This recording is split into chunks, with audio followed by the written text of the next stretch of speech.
Hey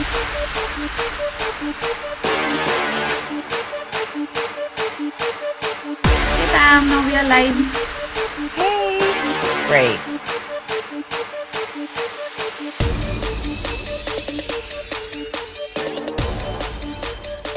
So my first question of the session is, Pam, please tell about yourself, your name, place you belong to, and what you're doing right now.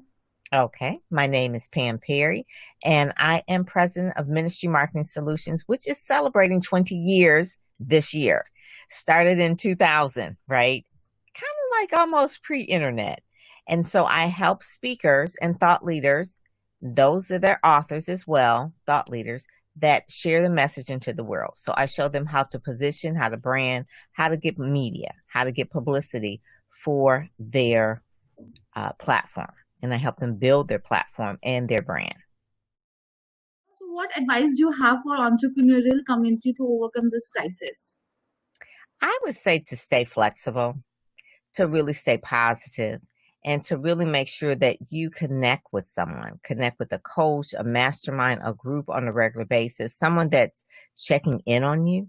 And so for me, I have a group of colleagues that we're all in the same public relations space. And so we talk often about what's going on, how we're maneuvering things. So say for instance, our speakers or our clients, they can't go on television in the studio because production has stopped. So now we're really training them how to really put together a very good Zoom video for television appearances. That's different, right? Because before we would say, this is where you go, this is where you go to the studio, this is how you sit. Now it's a whole nother different vibe in terms of like delivering a split screen interview with a television reporter. So those kind of things. So just talking to other colleagues of how are you managing? How are you managing? What tips do you have is very, very important. So we do that at least once a week, checking in to see what's working, what's not, what tips we can take away, what things we can share, because that's really important because it's all new. Everything is new now.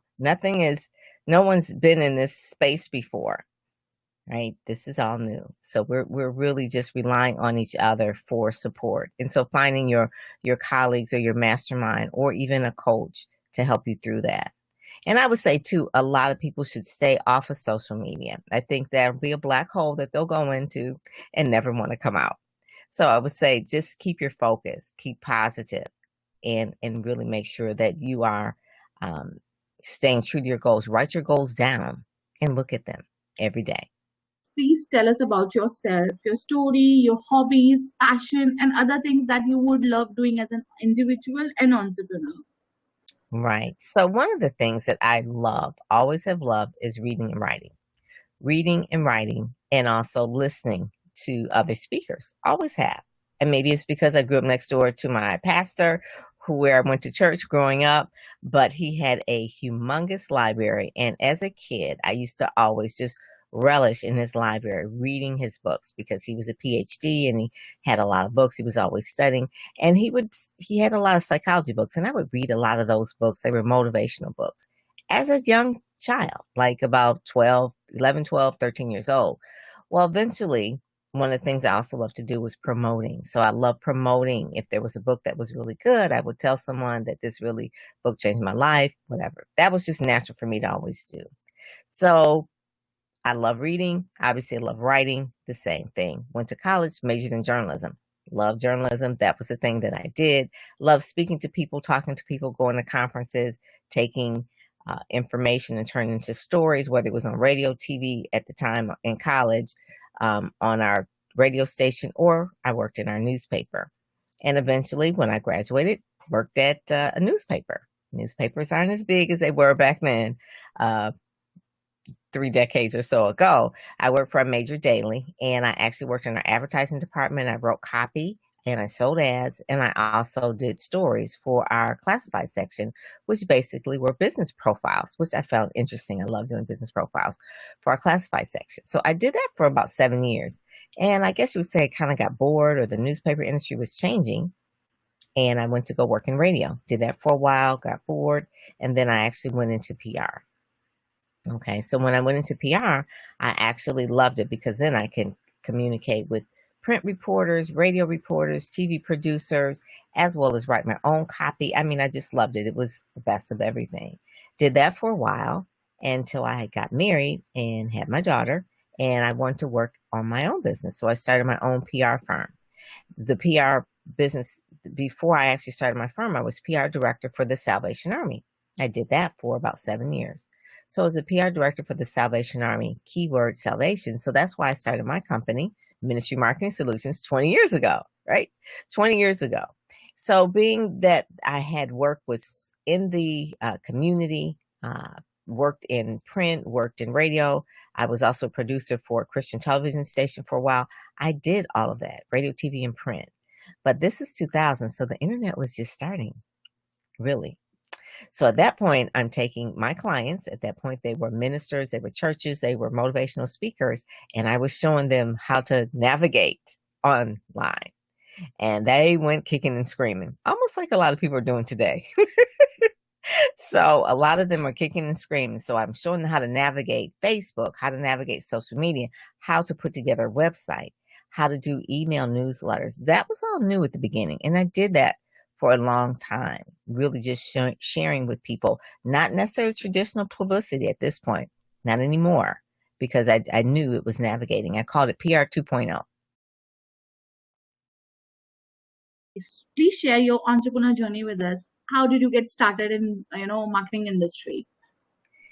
Where I am right now is always evolving. So I started basic public relations agency, but where I am right now is really helping people, especially speakers, and I call them seasoned speakers, at their next level. So I'm created a membership program that is part coaching, part mentoring, and part training. It's called ReadySetGoSpeak.com, ReadySetGoSpeak.com. And really, it's everything over my 2 decades of being in business that I've learned that, one, what they need in terms of mindset, what they need in terms of media readiness, what they need in terms of online social media strategy, what they need in terms of what their brand should look like in terms of visuals. All of that is put in to this Ready, Set, Go, Speak. And so it's myself as well as other experts, as well as media people, because I find that they know how to pitch themselves. They don't know who to pitch themselves to. So within the community, within Ready, Set, Go, Speak, I have different media people that they can pitch to, that they can tell what it is that they do so they can get the media that they deserve. So part of that, everyone who's in the community will be showcased in Speakers Magazine as well. They'll actually have an opportunity to grow their brand. And it's not just like for one course. The signature course in it is a brand accelerator, but they can stay in there forever. I'm like their PR person in their pocket. So what is your business all about and what problems does it solve? Like I said, we help speakers get out there, get known, get seen, get in the media, actually, so that they can actually get more speaking gigs.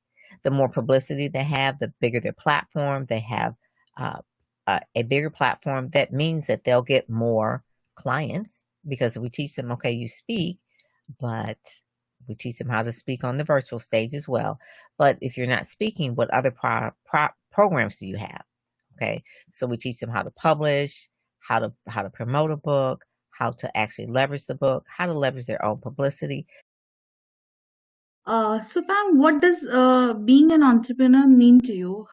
An entrepreneur is someone who is always, I believe, they always have to be optimistic. They're always seeing more than the average person. So if someone were to show you something, not only do you see it from the standpoint of what it is, but you also see the potential of how it can be sold or marketed or promoted.